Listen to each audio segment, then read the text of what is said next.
Come on, my dears, let us begin with now third chapter in this semester, and that third chapter title is Current Electricity. Current electricity. Okay, fine. Just recall, in chapters 1 and 2, we had studied about static electricity, correct?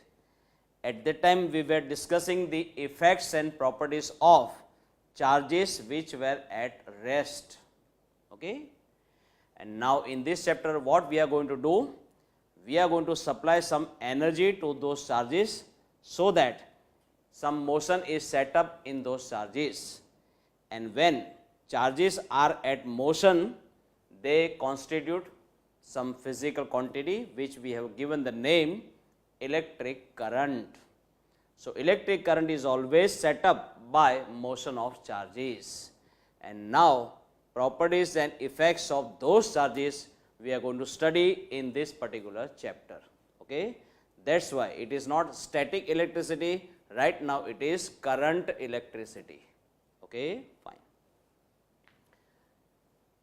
Here also in the entire chapter, what we will do first of all, we will discuss all the theoretical question answers, okay? And those theoretical question answers we will accommodate in first section, that is section A, okay? Theoretical question answers, okay? Let us see first of all question number 1 about electric current. What do you mean by electric current? I am showing you. Just consider some metallic wire, okay, fine. Just to have clarity in the diagram, I have shown this wire very thick. It is not a pole, it is a wire only, but you have to just see the things clearly. That's why I have just shown it with very big dimensions, okay, fine. This is a metallic wire, say made up of copper.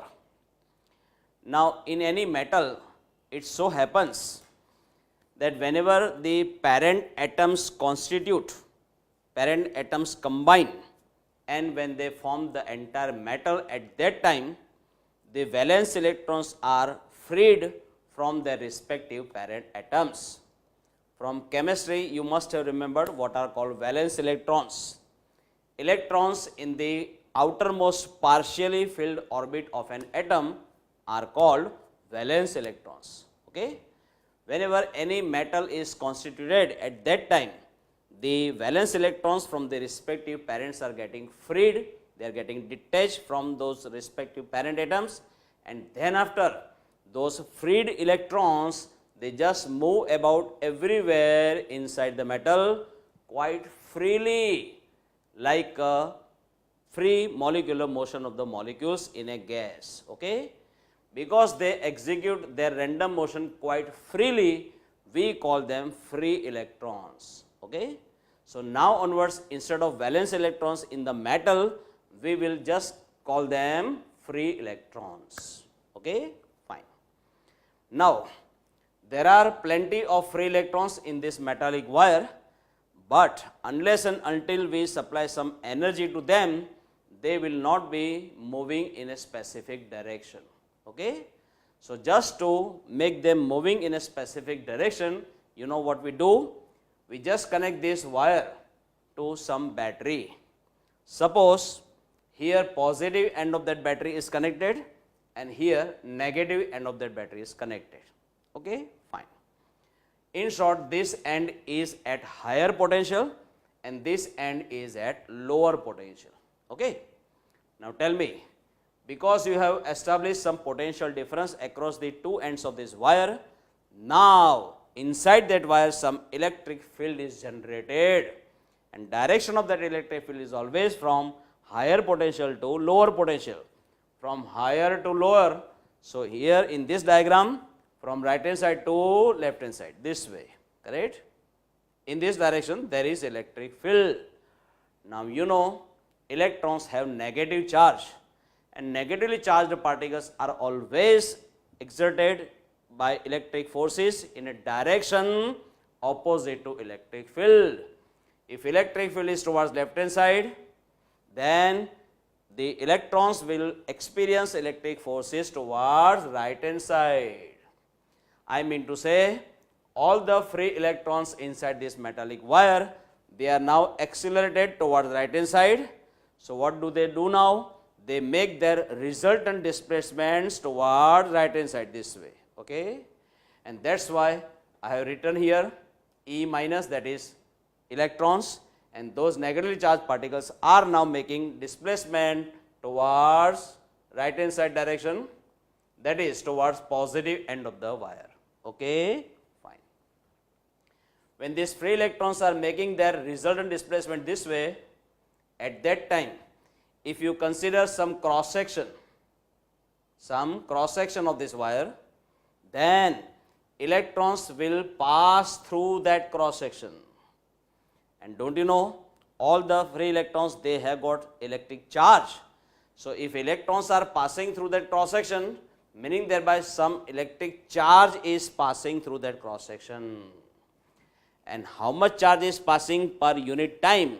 Measure of that we have given by one physical quantity which we call electric current.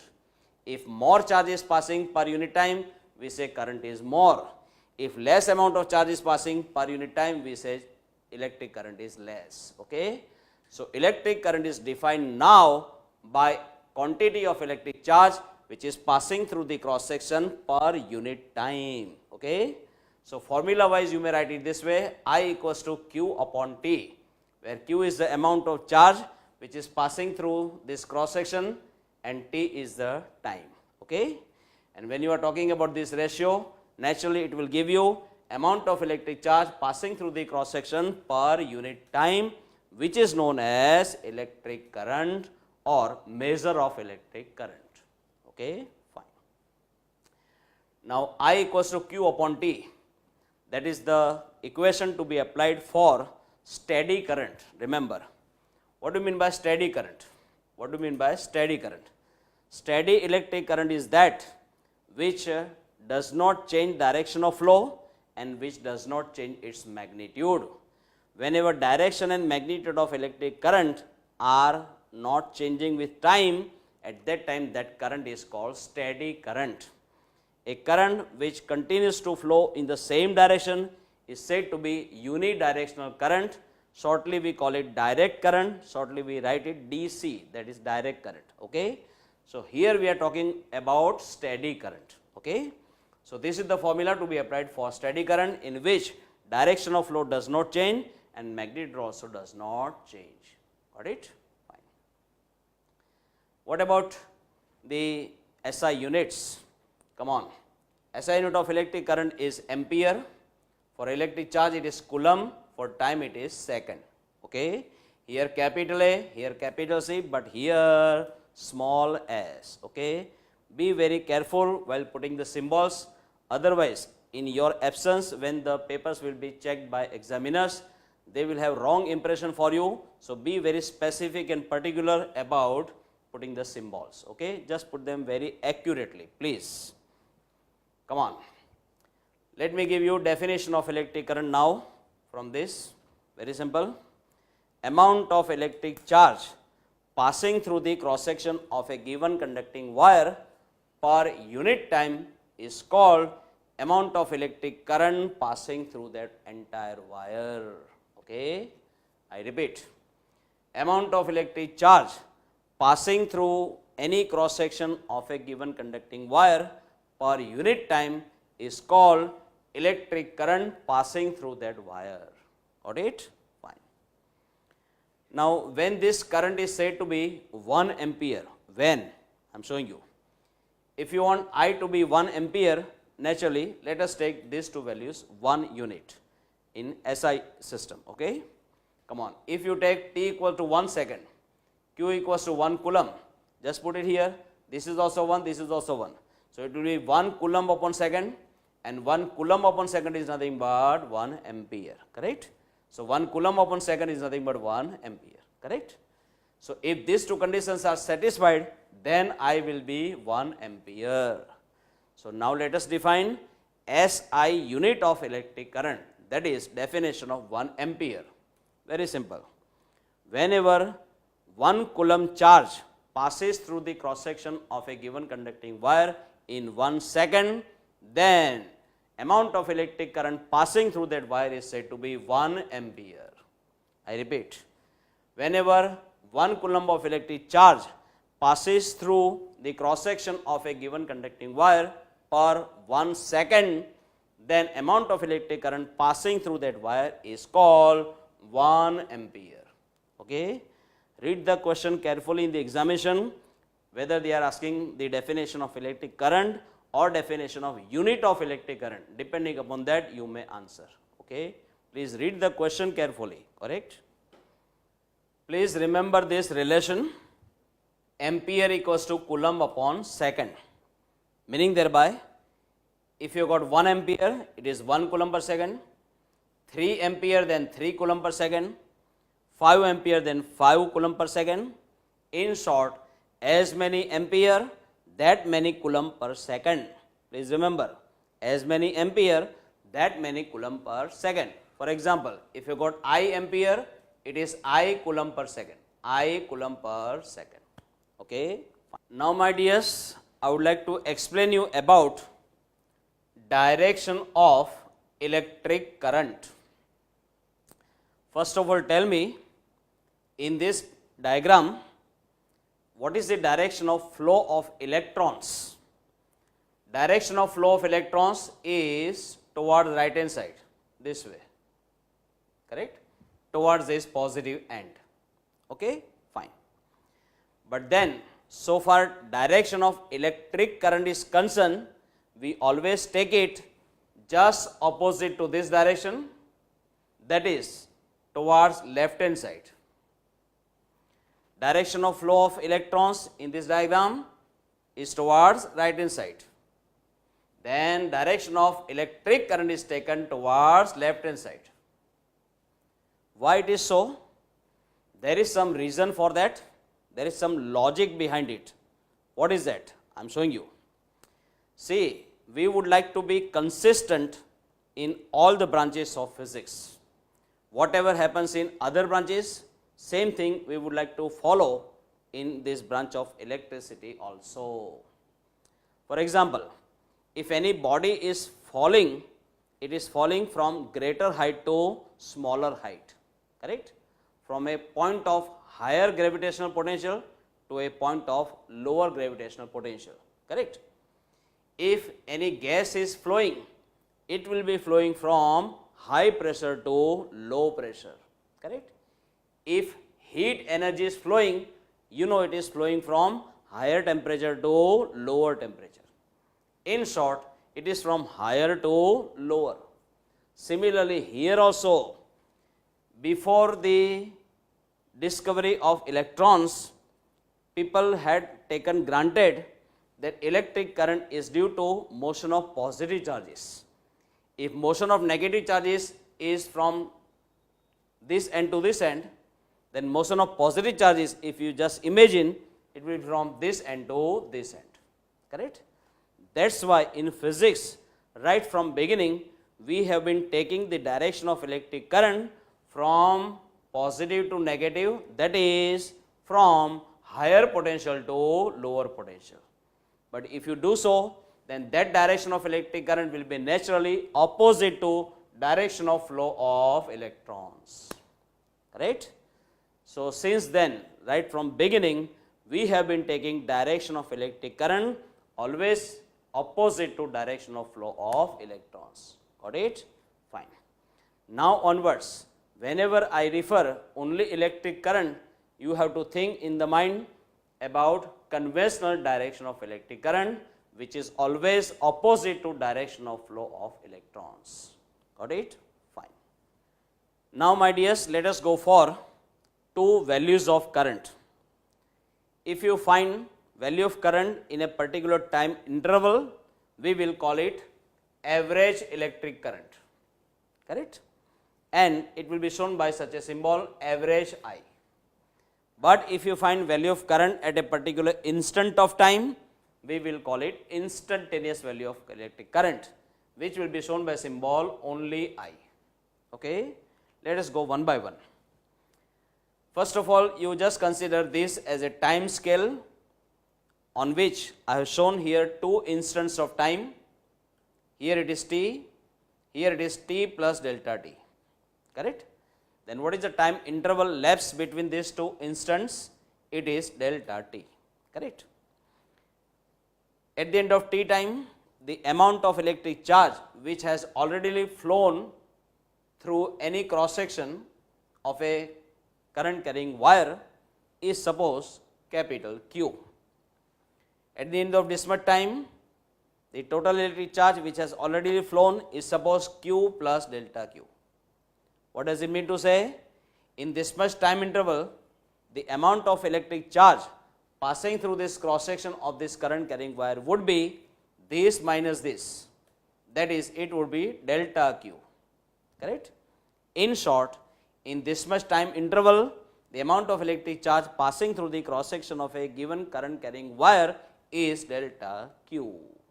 Now, if it is so, then you just find out this ratio delta Q upon delta T, which will give you amount of electric charge passing per unit time.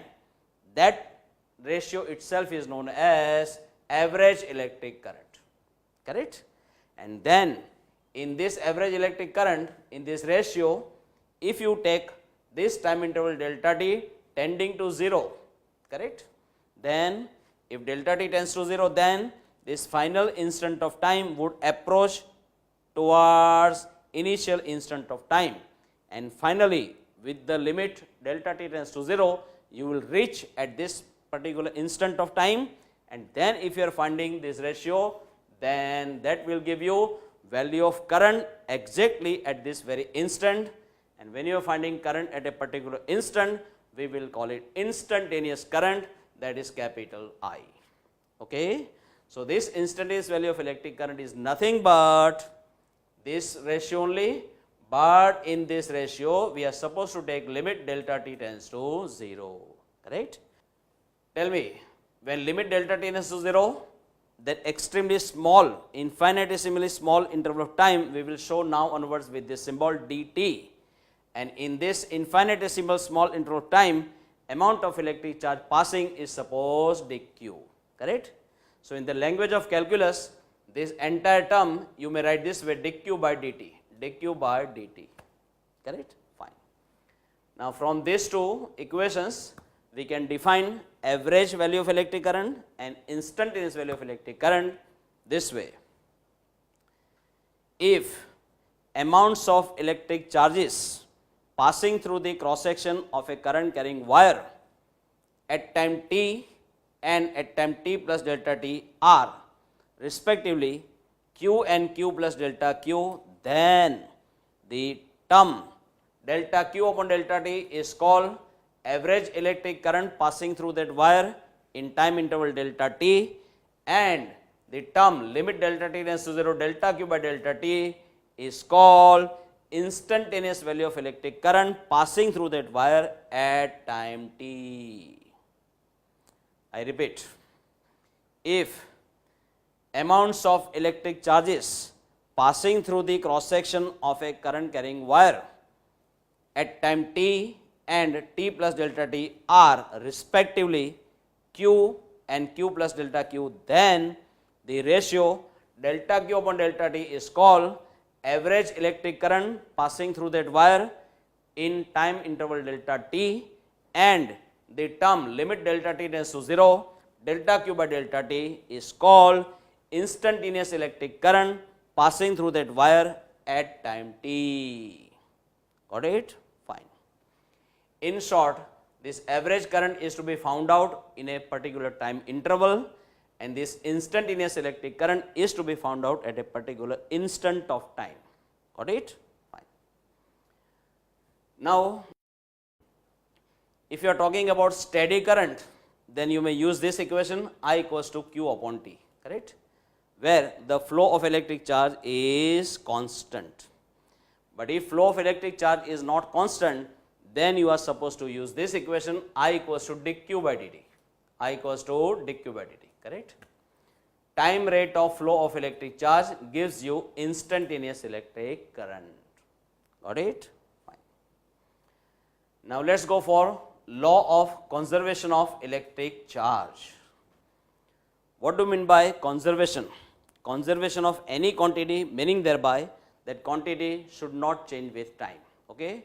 With respect to time, that quantity must remain constant. Then it is said to be conserved. Okay? What do you mean by law of conservation of electric charge? Look, consider steady current flowing in this wire. Okay? You know what happens at that time? If you consider particular cross section and if you consider very next cross section, say this one. Okay? I have shown some gap just to have clarity in the diagram, but you may imagine two consecutive cross sections. Now at that time what happens? We find that whatever amount of electric charge enters in any one cross section in a given time, same amount of electric charge comes out of very next cross section in the same time. Whatever is the quantity of electric charge entering, same is the quantity of electric charge flowing away from very next cross section. Meaning thereby, at any point inside the conducting wire, there won't be any storage of electric charge, because whatever is the rate of arrival, same is the rate of departure. Okay? There is no storage of electric charge. Electric charge is neither created nor getting destroyed. Total quantity of electric charge would remain constant. This very fact itself is known as law of conservation of electric charge. I repeat, whatever amount of electric charge enters in any one cross section of a current carrying wire in a given time, comma, same amount of electric charge comes out of very next cross section in the same time, full stop. Electric charge is neither created nor destroyed. Total quantity of electric charge remains constant. This very statement is called law of conservation of electric charge. I repeat, whatever amount of electric charge enters in any one cross section of a current carrying wire in a given time, comma, same amount of electric charge comes out of very next cross section in the same time. In short, electric charge is not getting stored at any point inside the wire, and electric charge is neither created nor destroyed. Total quantity of electric charge remains constant. This very statement is called law of conservation of electric charge. Got it? Fine. Come on, my dears. Now let us go for next question. Question number 2 about short note on electric current density. Short note on electric current density. My dears, this quantity is a new physical quantity for you. Just for your kind knowledge, it is a vector physical quantity to be shown by symbol vector capital J. Okay, fine. My dears, here you may have question that why we need to study this physical quantity. What is its physical importance? I am showing you. See, you will require the help of this particular physical quantity in 3 cases. Which 3 cases I am showing you? Suppose you want to find out total current passing through a given phase. Okay, fine. Now, not necessary that that phase must be planar phase, not necessary.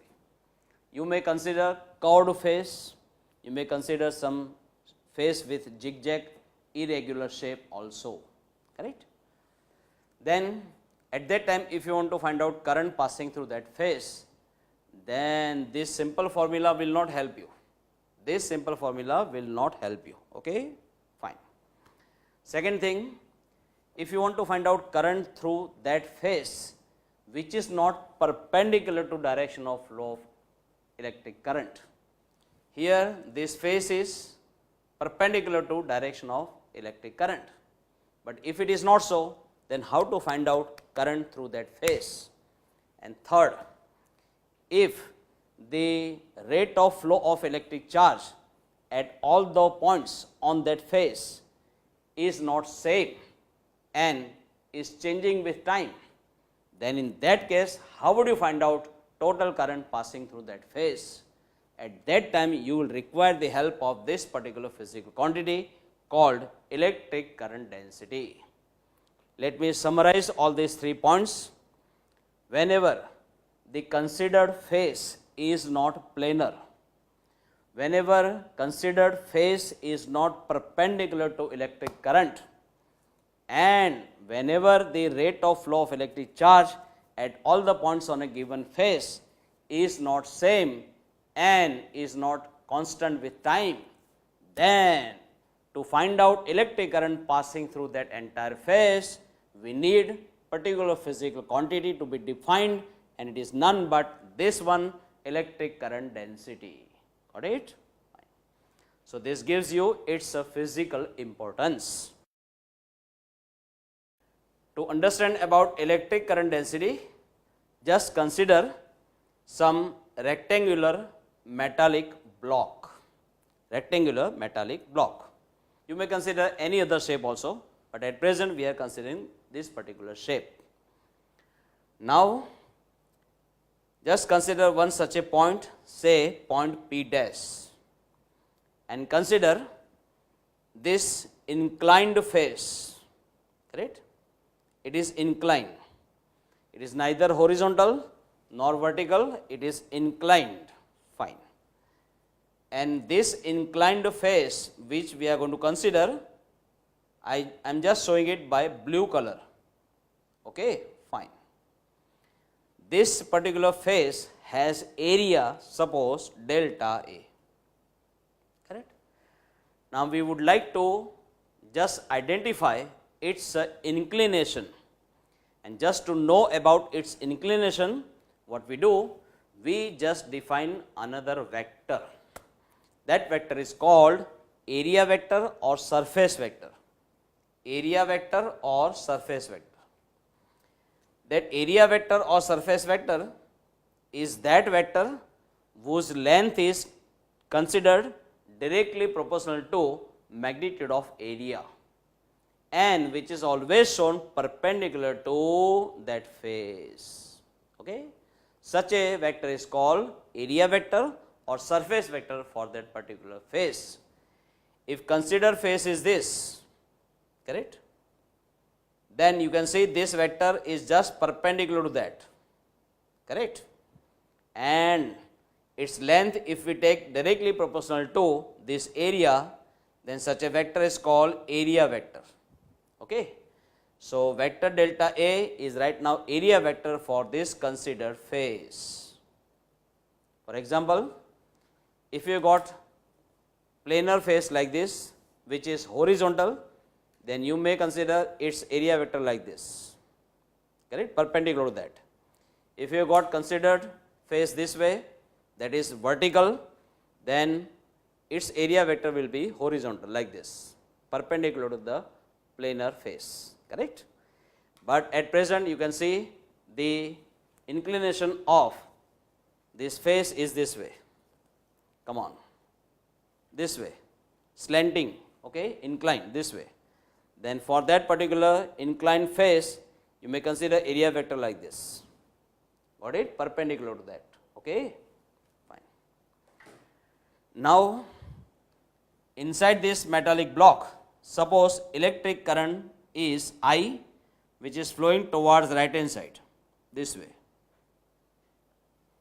Now, my dears, please remember, this electric current density is a vector physical quantity which is always taken in the direction of electric current. If electric current is in this direction, then you are supposed to consider direction of electric current density, that is vector J, also in the same direction, this way. Correct? Now angle between these two, suppose it is theta. Correct?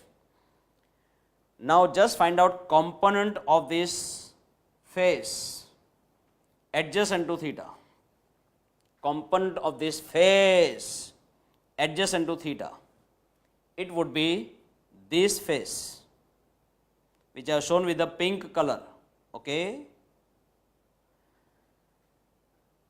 Have you understood why this angle is also theta? If this is theta, this also will be theta. Why? I have told you many times in the past, whatever is the angle between two given line segments, same is the angle between their perpendiculars. For example, here, perpendicular to this is this, because this is area vector. It has to be perpendicular. And perpendicular to this is this, because this is vertical and this is horizontal. Correct? Now just speak reverse. Perpendicular to this is this. Perpendicular to this is this. So whatever is the angle between these two line segments, same should be angle between their perpendiculars. So if this is theta, this also will be theta. Got it? So far you have taken component of some line segment, component of some vector.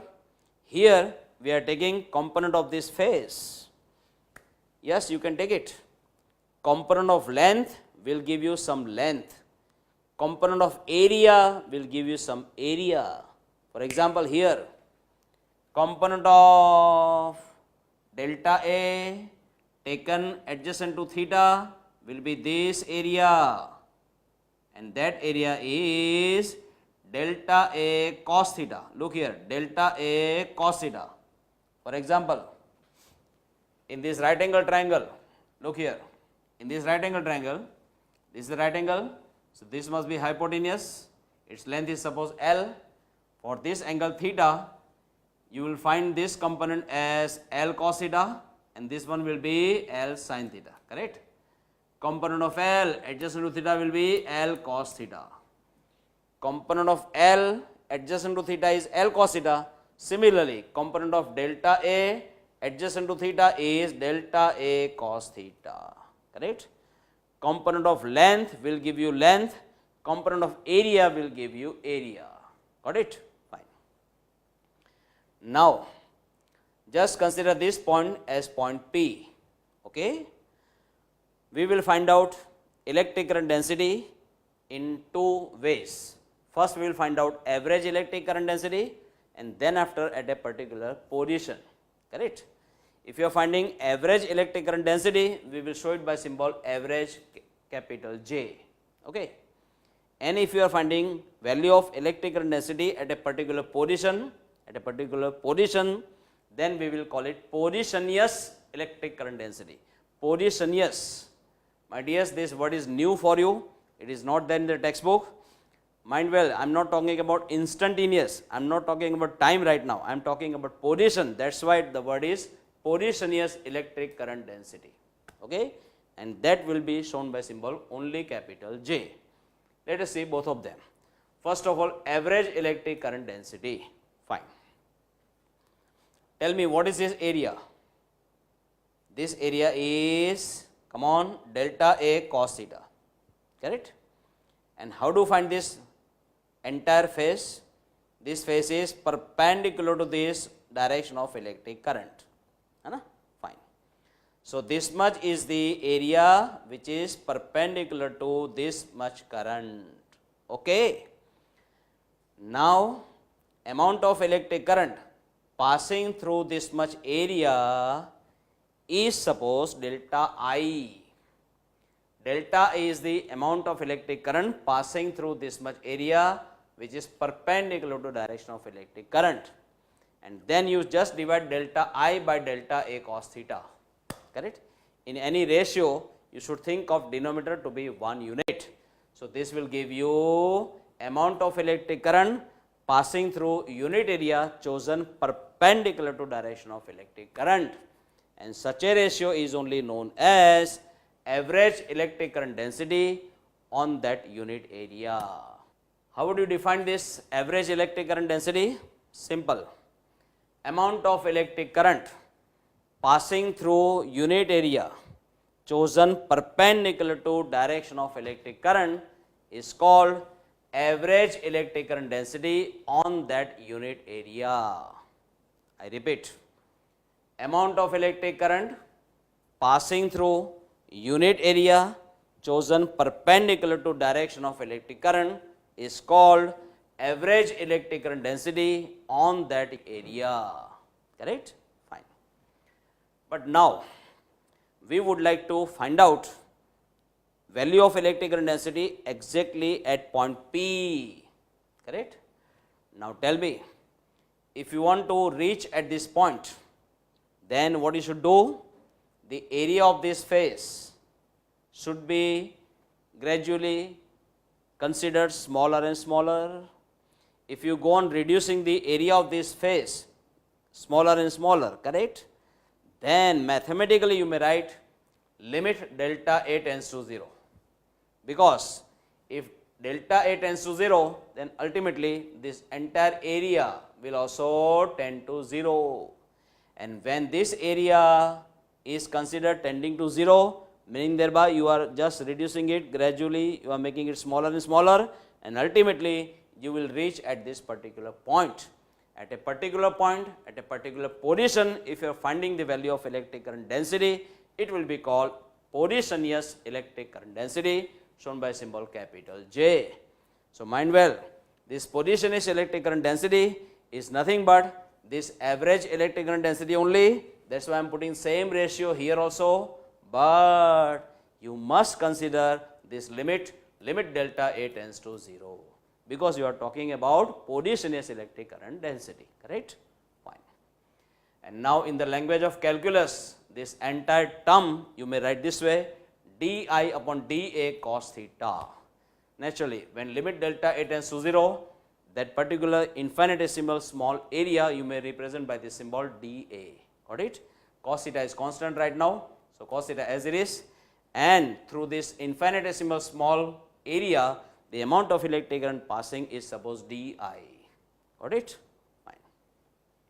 Now transfer this. Then di will be j into dA into cos theta. Di equals to j into dA into cos theta. Tell me, if you got two vectors, vector A and vector B, and angle between them is suppose theta, then don't you have studied? Have you not studied in first semester? Vector A dot vector B is nothing but AB cos theta. So just pick reverse. If it is AB cos theta, you may write it as vector A dot vector B. Similarly, here J dA cos theta is nothing but vector J dot vector dA. Correct? Fine. Now just take integration on both the sides. Integration di, integration vector J dot vector dA. But mind well, this integration you are taking over all these surface elements which you are choosing on this particular phase around point P, correct? And when you are taking the summation over all these small area elements chosen on this area, naturally you are taking that integration on the surface, and that's why we call it surface integration or area integration. That's why I am putting symbol A, correct? So this is nothing but area integration. Got it? When you take summation of all partial values of electric currents, naturally you will get total electric current passing through this entire phase, and that total electric current is I. So I am just putting symbol I, is right hand side as it is. Okay? Now this general result you can express in words like this: current passing through any phase is nothing but surface integration of electric current density over that phase. I repeat, amount of electric current passing through any considered phase is nothing but surface integration of electric current density taken over entire phase. Okay? Last time. Electric current passing through any phase is nothing but surface integration of electric current density taken over that entire phase. Got it? Can you recall something similar result which you studied in chapter number 1? What was that?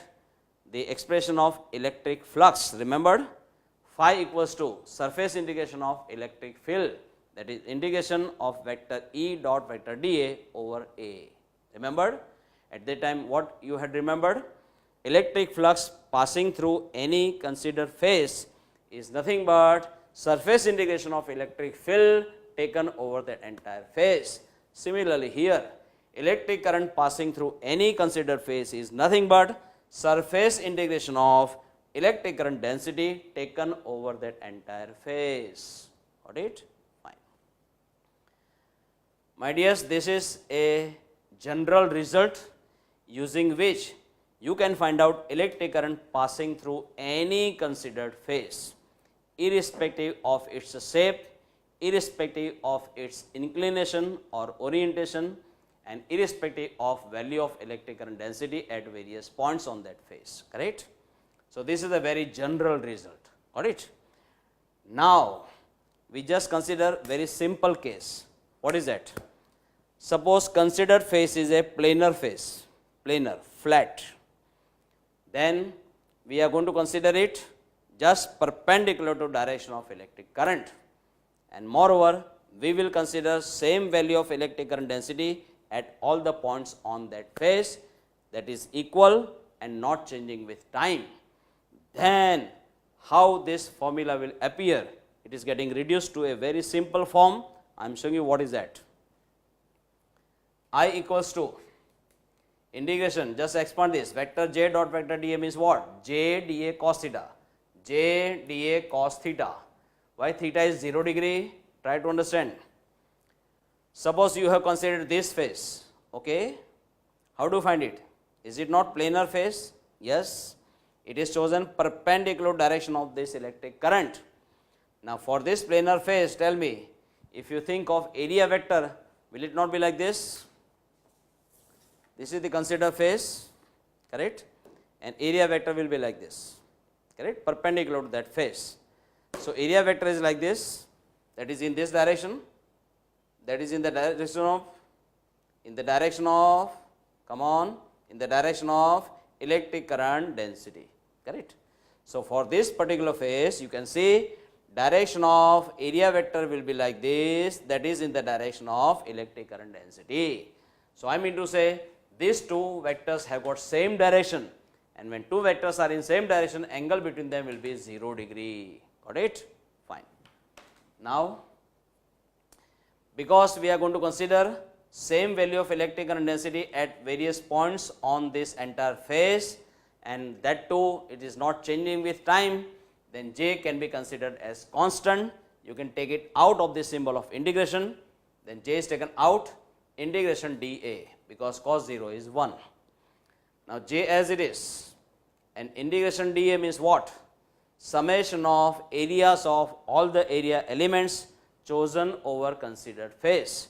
Right now considered phase is this, and if you add up all the areas of all the area elements chosen on this phase, naturally it will give you total area of this phase, and total area of this phase is suppose capital A.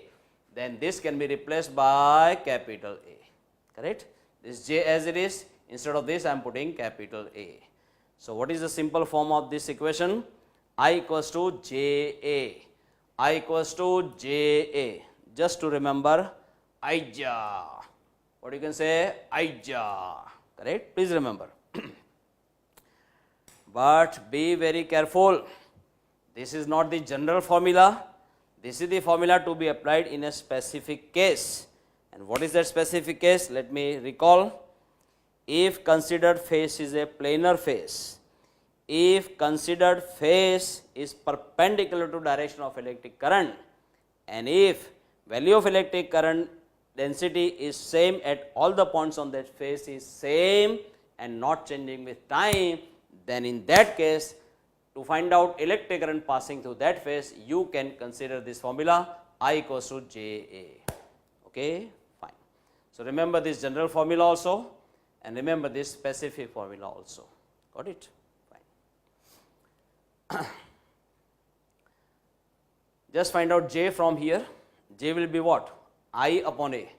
J will be I upon A. Look here. J equals to I upon A. Correct?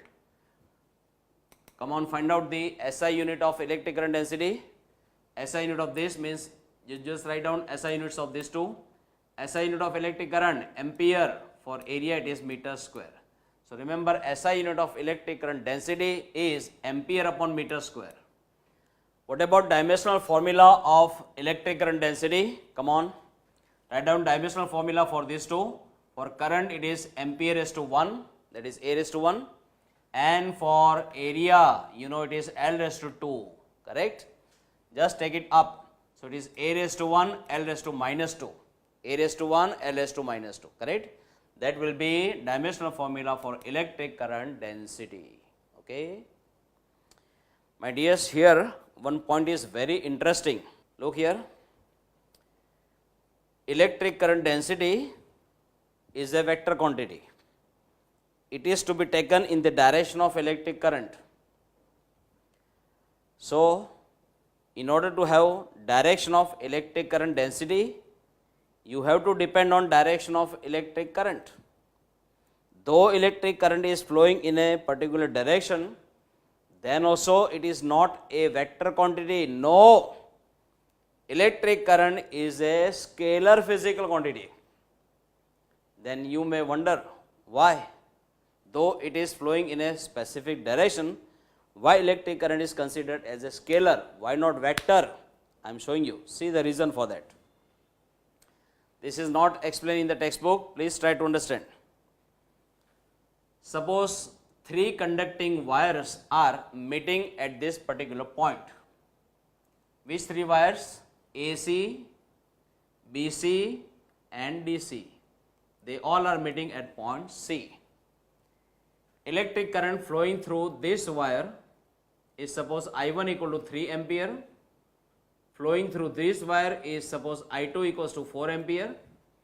Then practically we find that flowing through this wire, that total current is I1 plus I2, that is 3 plus 4, that is 7 ampere.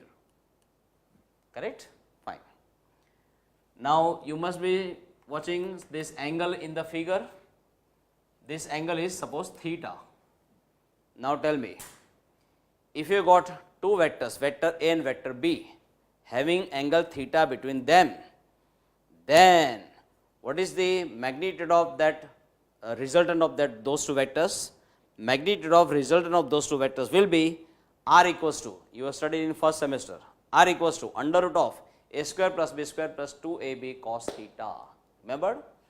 So if really currents would behave like vectors, then if you change this angle theta, then the magnitude of this resultant or total current should change. But you know what do we find practically?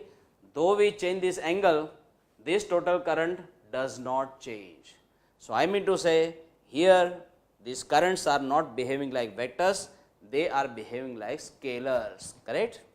One more thing, if current would behave like vector quantity, then the magnitude of resultant current should be given by this formula, under root of I1 square plus I2 square plus 2 I1 I2 cos theta.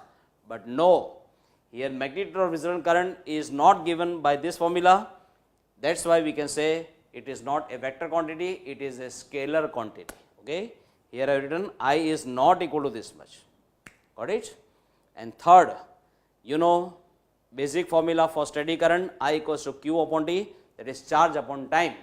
Charge is also scalar quantity, time is also scalar quantity. So naturally electric current also will be a scalar physical quantity. Okay?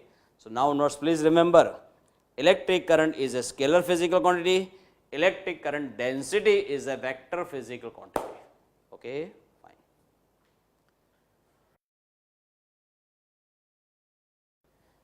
We begin with now question number 3. It is about Ohm's law. There was a physicist, Mr. George Simon Ohm. George Simon Ohm. This scientist had formulated one result, and the result which he had concluded experimentally later on is known in his memory as Ohm's law. Now what is that Ohm's law? I am showing you.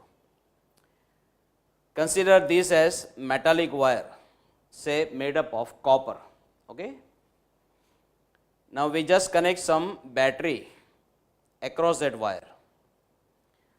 positive terminal of that battery is connected here, negative terminal is connected here. So I mean to say some electric potential difference is applied across these two ends of this wire. Okay? Let it be capital V, fine. And because there is some potential difference between these two ends, you know, electric field will be established inside that wire from higher potential to lower potential. This end is at a higher potential, this end is at a lower potential. So electric field is established inside the wire from higher to lower potential, correct? At present it is toward the right hand side this way, fine. Now tell me, there are plenty of free electrons inside this wire. Electrons have negative charge, and that's why they will be accelerated in a direction opposite to electric field. So free electrons will start making their resultant displacements in this direction, that is opposite to electric field, correct?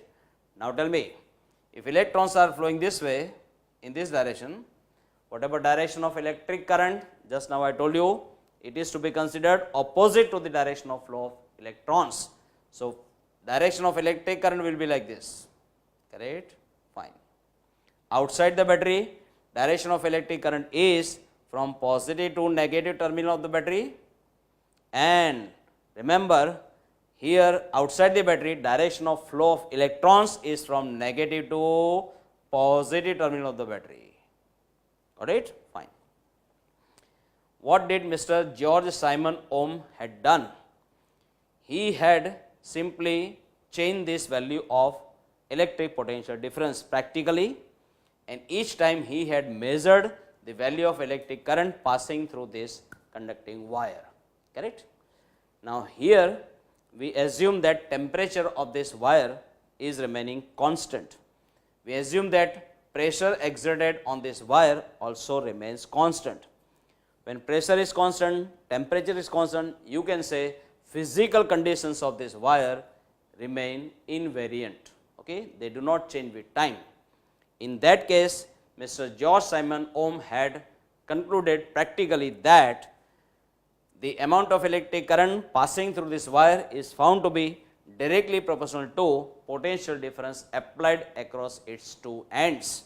Mathematically, I is proportional to V, correct? And don't you know, when A is proportional to B, mathematically you may write as well B proportional to A. Similarly here, when I is proportional to V, then V will be proportional to I, correct? And now just remove this sign of proportionality and put some proportionality constant. Suppose it is taken as capital R, then V equals to I into R. V equals to I into R. And from that, if you take I down, then V upon I will be R, correct?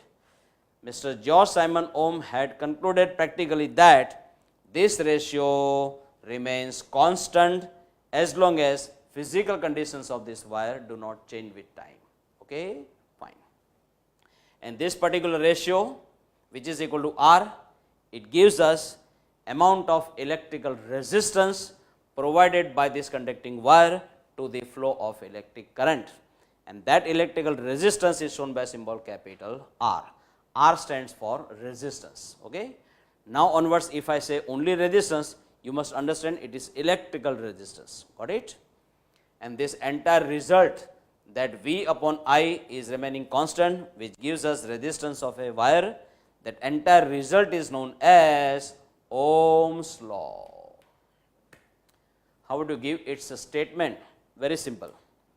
Under given physical conditions or under definite physical conditions, the ratio of potential difference applied across the two ends of a given metallic wire to the amount of electric current passing through that wire remains constant, and this ratio gives us value of electrical resistance of that wire, full stop. This very statement is called Ohm's law. I repeat, under given physical conditions, the ratio of potential difference applied across the two ends of a given metallic wire to the amount of electric current passing through that wire remains constant, and this ratio gives us value of electrical resistance of that wire, full stop. This very statement is called Ohm's law. Got it? Please remember mathematical form, V upon I equals to R. Correct? Fine. My dears, why this ratio is called electrical resistance? What is the reason for that? I am showing you. When electrons are making their resultant displacement inside the wire this way in a direction opposite to electric field, at that time their motion is being opposed by some specific property of this wire. That specific property of this wire, by the virtue of which the motion of electrons inside that wire is being opposed, is only known as electrical resistance of that wire. If you increase this potential difference and if you are getting less amount of electric current, it is because of more opposition, it is because of more resistance. That is why this ratio is defined as electrical resistance of this wire. Got it? Fine. The exact definition of electrical resistance is not given in the textbook. Let me tell you. The specific property of a conducting wire, by the virtue of which it opposes the drifting motion of electrons inside that, is called its electrical resistance.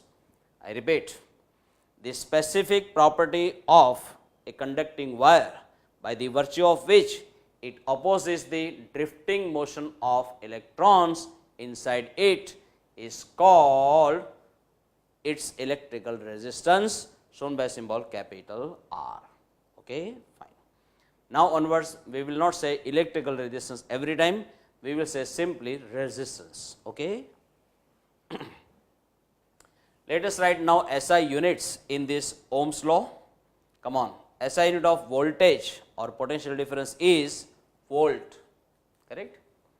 SI unit of electrical current is ampere. For electrical resistance, in the memory of this scientist, we have given the name of that unit as ohm. Correct? Mind well, here volt, ampere, ohm, these all units are given in the memory of respective scientists.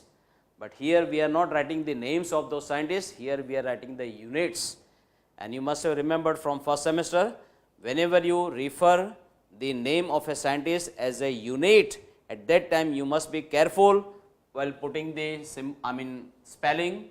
You must put the first letter small one. Okay, here small v, here small a, and here small o. Okay, please remember.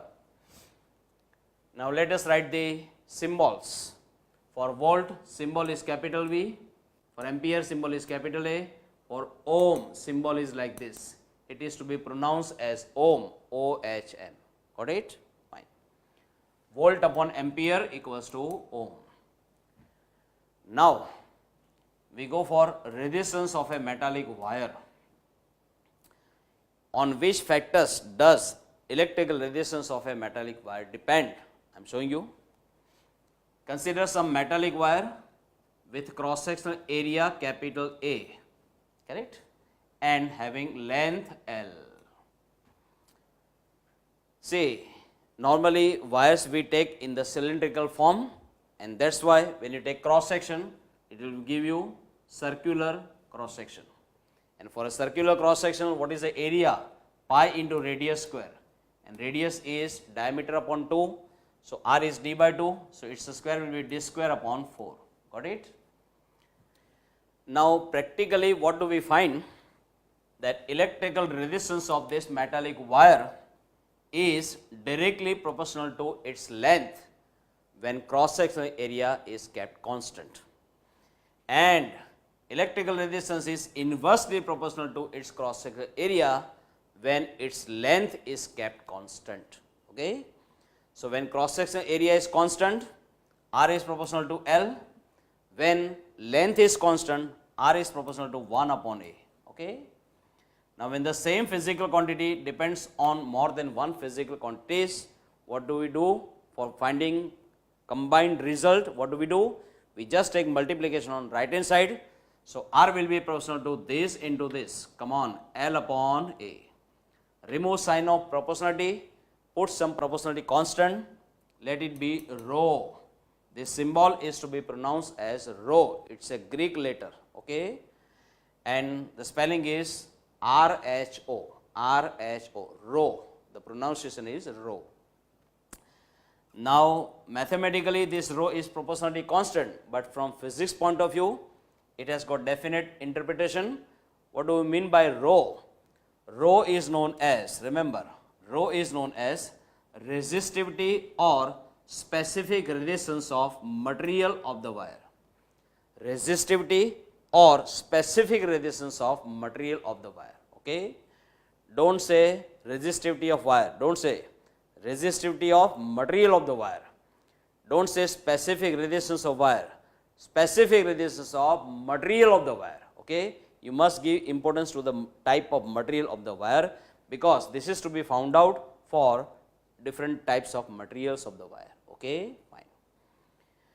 Value of rho depends on two factors. It depends on type of material of wire and it depends on temperature. As such, it is found to be depending in some cases on pressure also. So in general, rho depends on three factors: pressure exerted on the wire, temperature of the wire, and the type of material of the wire. But majority of the times we will say it depends on two factors: type of material and temperature of the wire. Got it? Fine. For some crystals, we find that when pressure is increased beyond a certain limit, then their resistivity change drastically, okay? So remember, resistivity also depends on pressure, okay? Fine. Now, we would like to give definition of resistivity or specific resistance of material of the wire. For that, you just make subject of the equation rho from this equation. Come on, rho, if you find out, it will be R into A upon L. Rho equals to R into A upon L. Then in order to give definition of rho, what we'll do? We will just make these two values 1 unit, okay? If you take cross section area of a given conducting wire 1 unit and length also 1 unit, then just put it here 1 and 1, then rho will be equal to R. When rho is equal to R, you can say this resistivity will be just equal to electrical resistance, provided these two conditions are specified, okay? Come on, how would you define resistivity? Very simple. Electrical resistance of a given conducting wire per unit cross sectional area and per unit length is called resistivity or specific resistance of material of that wire. I repeat, electrical resistance of a given conducting wire per unit cross sectional area and unit length is called resistivity or specific resistance of material of that wire, shown by symbol rho, okay? Come on. Now we go for SI unit of rho. To find out SI unit of rho, you just write SI units of all this. Come on, for resistance, everybody knows it is ohm. For cross section area, it is meter square. For length, it is meter. 1 meter is getting cancelled. So left is ohm into meter. Ohm into meter. It is the SI unit of resistivity or specific resistance. Got it? What about dimensional formula of resistance? My dears, how will you find out dimensional formula for resistance? Very simple. Look, you know from second chapter, in third semester, you know from second chapter, electric potential is defined in very short words. You can say it is amount of work done on unit positive charge. So it is total work done divided by total charge. Fine. From Ohm's law, just now we have studied V equals to IR. Voltage equals to current into resistance. Got it? This W as it is. What about Q? Q equals to I into T. Because I equals to Q by T, then Q will be I into T. Q is I into T. Now you want dimensional formula for resistance, so transfer this I in the denominator on the right hand side. So R will be W upon I square T. And now you know dimensional formula for all this, correct? Come on. For resistance, you may find out dimensional formula this way, just put it in this specific bracket. And for work done, you know dimensional formula from first semester, m raised to 1, L raised to 2, T raised to minus 2. Same formula written here. For current, it is A raised to 1, but because it is squared here, it is A raised to 2. What about time? T raised to 1. Now take this up. So it is now m raised to 1, L raised to 2, T raised to minus 2 minus 1, that is minus 3, and A raised to minus 2. Got it? But mind well, this is the dimensional formula for resistance. And now if you want dimensional formula for resistivity, then for ohm you have found out it is this much, that is for resistance. You just multiply by dimensional formula of length, that is all. Come on. For dimensional formula of rho, come on, first of all write down dimensional formula for ohm, that is for resistance, it is this much. Same formula written here, multiply by dimensional formula for length, which is L raised to 1. Just multiply this to now. M raised to 1, L raised to 2 plus 1, that is 3, T raised to minus 3, A raised to minus 2. Okay.